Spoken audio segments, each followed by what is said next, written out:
All right, here we are outside the Airstream on air streaming, South by Southwest 2013 with Leagues. Welcome, guys. Thank you. Thanks. Good to be here.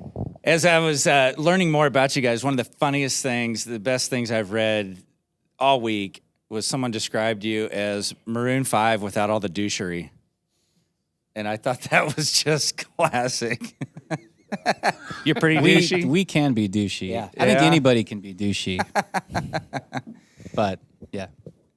And you guys are based out of Nashville. I don't know how much time you spend on the road and versus in Nashville, but being a non-country or Americana act in Nashville, is that bizarre, or is it just is there so much of everything it doesn't matter? I don't think that's the case anymore in Nashville. It's kind of over the last 10 years slowly building. There's been way more of a diverse music scene. I mean, it definitely gets the country stamp. Mm-hmm. But we've just kind of found in our experience that there's such amazing art just happening all the time, and it just doesn't get reported. But it's really an amazing community. People really champion each other, so we couldn't be happier to be a part of Nashville. Do you find being based in Nashville, you have access to loads of talent to come consult on a song, sit in on this, help me mix down that? It's got to be better than just about anywhere in the world. It's pretty crazy. If you wanted to, I tell people you could walk into a coffee shop and be like, I need a song or a record recorded by 5 o'clock today. I don't have any songs written. I need 10 songs written. I need an engineer, a producer, bass player, drummer. You could walk in there and not know anybody and hire them on the spot, and chances are it'd be surprisingly really good. So, I mean, it's definitely has a lot of talent there. And people are really supportive. So, there's not really much of a snobbery or like hierarchy. You have people that have sold millions of copies of records hanging out with people that are doing their first demo, and there's really no... Lots of people with full trophy cases, I'm guessing. Yeah. It's my understanding you guys have a bit of dislike for Pro Tools. Is that true? And love of tape. I mean, we love any way we can get our songs down.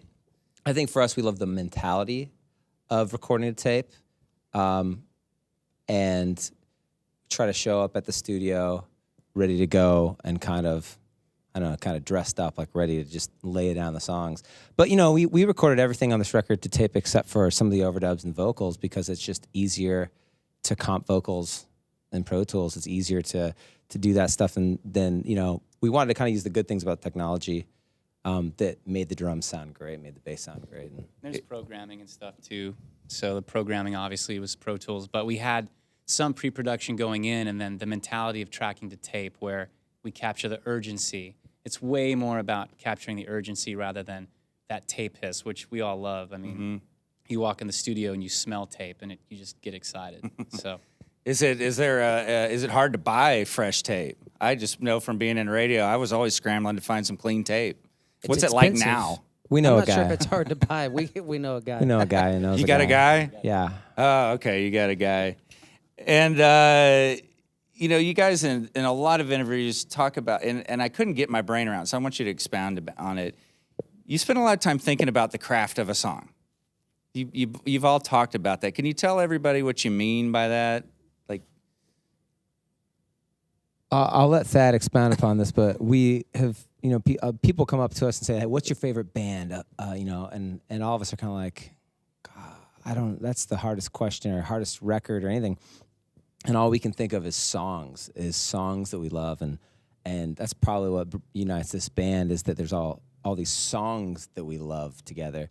And we've always said that we're chasing the song. We're chasing the song.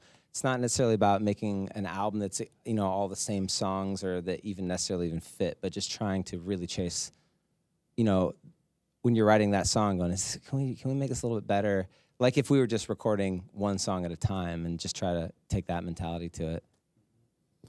and I know that one last question. I know that Tyler and Jeremy in particular spent some time on the road with Matt Carney and Missy Higgins, who's been in the Airstream. Are there things that you learn being a hired gun with an artist like that and going on the road with them that you're able to take into this new project with Leagues and to your advantage? Yeah, I think on one thing, it keeps you grounded because when you work for people that have sold, a lot of records that you would dream of selling, and they're really normal, and you share a tour bus with them, and you see that humility. That's great to be a part of. But also just kind of, you get to see from the outside, kind of on the outside of the inside.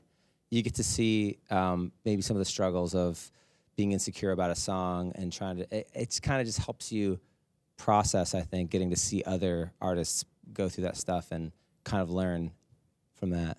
But. Thad's sitting there like, I've always just done it on my own. I don't know what you guys are talking about. No, thanks for coming in, guys. We appreciate having you in the Airstream. It's been a pleasure. Thanks for having us.